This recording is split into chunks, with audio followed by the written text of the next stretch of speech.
Hi welcome back to my YouTube channel. ಇವತ್ತು ಮದುವೆ ಮನೆ ಶೈಲಿಯ ತರಕಾರಿ ಸಾಂಬಾರು ಮಾಡೋದು ಹೇಗೆ ಅಂತ ತೋರಿಸ್ತಾ ಇದ್ದೀನಿ. ಇದು ಸಾಂಬಾರು ಮಾಡೋದಕ್ಕೆ ಒಂದು ಬಟ್ಲು ತೊಗರಿಬೇಳೆನ ಒಂದು 3 ವಿಷಲ್ಲು ಕೂಗಿಸ್ಕೊಂಡಿದ್ದೀನಿ ಕುಕ್ಕರ್ನಲ್ಲಿ. ನಾನು ತರಕಾರಿನೂ ಕೂಡ 1 ವಿಷಲ್ ಹಾಕಿ ಬೇಯಿಸ್ಕೊಂಡಿದ್ದೀನಿ ಸಪ್ರೇಟಾಗೇನೆ. ಈಗ ಮಸಾಲೆ ಮಾಡೋದಕ್ಕೆ ಯಾವ್ಯಾವ ಇಂಗ್ರೀಡಿಯೆಂಟ್ಸ್ ಬೇಕು ಅಂತ ನೋಡ್ಕೊಳ್ಳೋಣ. ಫಸ್ಟು ಒಗ್ಗರಣೆಗೆ ಈರುಳ್ಳಿ, ಟೊಮೊಟೊ ಇವೆರಡೂ ಒಂದೊಂದು ತೊಗೊಂಡಿದ್ದೀನಿ ನಾನು. ಆಮೇಲೆ ಬ್ಯಾಡಗಿ ಮೆಣಸಿನ್ಕಾಯಿ 4, ಒಂದು ಗುಂಟೂರು ಮೆಣಸಿನ್ಕಾಯಿ 3, ಆಮೇಲೆ ಬೆಳ್ಳುಳ್ಳಿ, ಧನಿಯಾ 1-2 ಸ್ಪೂನು, ಕಡಲೆಬೇಳೆ 1 ಸ್ಪೂನು, ಉದ್ದಿನಬೇಳೆ 1 ಸ್ಪೂನು, ಮೆಂತ್ಯ 1/4 ಸ್ಪೂನು. ಇದನ್ನೆಲ್ಲದನ್ನು ಸ್ವಲ್ಪ ಹುರ್ಕೊಂಡು ಪೌಡ್ರ್ ಮಾಡ್ಕೋಬೇಕು. ಮತ್ತು ತೆಂಗಿನಕಾಯಿ ಆಪ್ಷನಲ್ಲು, ತೊಗೊಂಡ್ರೆ ತೊಗೋಬೋದು, ಇಲ್ಲ ಅಂದರೆ ಇಲ್ಲ, ಆಪ್ಷನಲ್ ಅದು. ಆಮೇಲೆ ನಾನು ತರಕಾರಿನ ಈ ರೀತಿ ಕಟ್ ಮಾಡಿಕೊಂಡು ನೀರಲ್ಲಿ ಹಾಕಿ ಇಟ್ಕೊಂಡಿದ್ದೀನಿ. ನಾನು ಬದನೆಕಾಯಿ, ಗೆಡ್ಡೆಕೋಸು, ಆಲೂಗೆಡ್ಡೆ ಅಷ್ಟೇ ಹಾಕ್ಕೊಂಡಿದ್ದೀನಿ. ನಿಮಗೆ ಯಾವ ತರಕಾರಿ ಬೇಕೋ ಆ ತರಕಾರಿ ಹಾಕೋಬೋದು. ಈಗ ನಾವು ಮಸಾಲೆಗೆ ಪೌಡರ್ ರೆಡಿ ಮಾಡ್ಕೊಬೇಕು. ಅದಕ್ಕೆ ಮೆಂತ್ಯ, ಕಡಲೆಬೇಳೆ, ಉದ್ದಿನಬೇಳೆ, ಧನಿಯಾ ಮತ್ತು ಬೆಳ್ಳುಳ್ಳಿ ಎಲ್ಲದನ್ನು ಸ್ವಲ್ಪ ಫ್ರೈ ಮಾಡ್ಕೊಬೇಕು. 1 ಸ್ಪೂನ್ ಎಣ್ಣೆ ಹಾಕಿ ಫ್ರೈ ಮಾಡ್ಕೊಬೇಕು.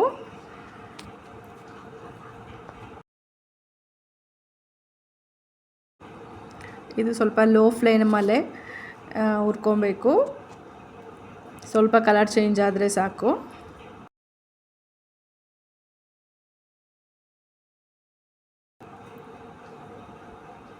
ಈಗ ಇದು ಕಡಲೆಬೇಳೆ ಮತ್ತು ಉದ್ದಿನಬೇಳೆ, ಮೆಂತ್ಯ ಎಲ್ಲ ಆಗಿದೆ, ಫ್ರೈ ಆಗಿದೆ.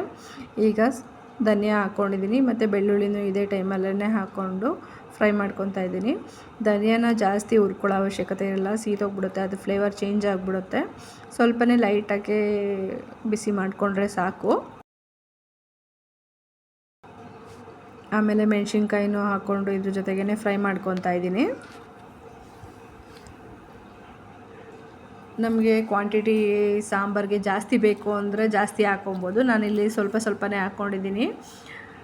ಸಾಂಬಾರು ಕ್ವಾಂಟಿಟಿ ಕಡಿಮೆ ಮಾಡ್ಕೊಂಡಿದ್ದೀನಿ, ಅದಕ್ಕೋಸ್ಕರ ನಾನು ಸ್ವಲ್ಪನೇ ಹಾಕ್ಕೊಂಡಿದ್ದೀನಿ ಅಷ್ಟೇನೆ.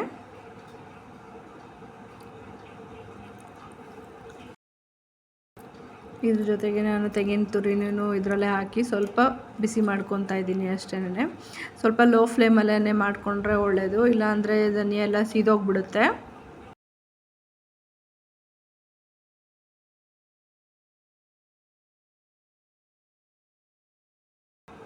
ನೋಡಿ, ಇಷ್ಟು ಫ್ರೈ ಆದರೆ ಸಾಕು. ಇದನ್ನು ಫುಲ್ಲು ತಣ್ಣಗಾಗೋವರೆಗೂ ಹಾಗೆ ಬಿಟ್ಟು ಆಮೇಲೆ ಮಿಕ್ಸಿ ಜಾರಲ್ಲಿ ರುಬ್ಕೋಬೇಕು. ಈಗ ಒಗ್ಗರಣೆಗೆ ಒಂದು ಪ್ಯಾನಿಗೆ 2 ಸ್ಪೂನ್ ಎಣ್ಣೆ ಹಾಕ್ಕೊಂಡಿದ್ದೀನಿ. ಆಮೇಲೆ 1 ಸ್ಪೂನ್ ಸಾಸಿವೆ ಹಾಕ್ಕೊಂಡಿದ್ದೀನಿ.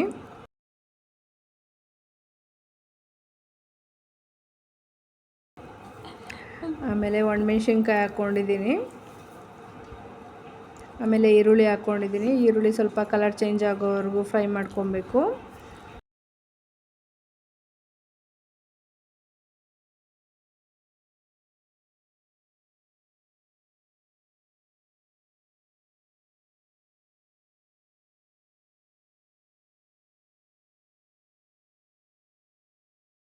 ನೋಡಿ, ಇವಾಗ ಇಷ್ಟು ಫ್ರೈ ಆಗಿದೆ ಸಾಕು. ಈಗ ಟೊಮೊಟೊ ಹಾಕ್ಕೊಂಡಿದ್ದೀನಿ.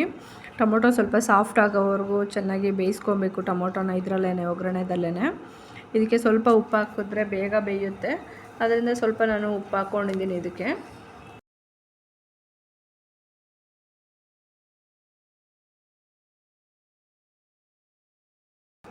ಸ್ವಲ್ಪ ಲಿಡ್ ಕ್ಲೋಸ್ ಮಾಡಿ ಬೇಯಿಸಿದ್ರೆ ಆಯಿತು. ಟೊಮೊಟೊ ನೀಟಾಗಿ ಬೇಯುತ್ತೆ ಆಗ.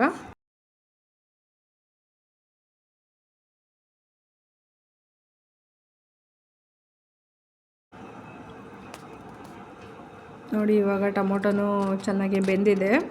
ಈಗ ಇದನ್ನು ಕುಕ್ಕರ್ನಲ್ಲಿ ನಾನು ಬೇಳೆ ಮತ್ತು ತರಕಾರಿನ ಬೇಯಿಸಿ ಮೊದಲೇ ಇಟ್ಕೊಂಡಿದ್ದೀನಿ. ಅದಕ್ಕೆ ಇದನ್ನು ಮಸಾಲೆನ ಹಾಕ್ಕೊತಾ ಇದ್ದೀನಿ. ರುಬ್ಬಿರೋ ಮಸಾಲೆನೂ ಇದಕ್ಕೆ ಆ್ಯಡ್ ಮಾಡ್ಕೊಂಡಿದ್ದೀನಿ.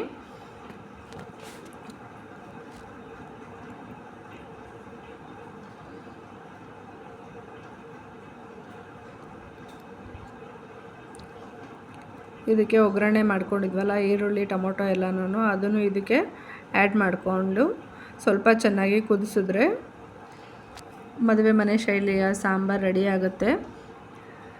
ಈ ಟೈಮಲ್ಲಿ ಉಪ್ಪು ಖಾರ ಎಲ್ಲ ಟೇಸ್ಟ್ ನೋಡ್ಕೊಬೇಕು.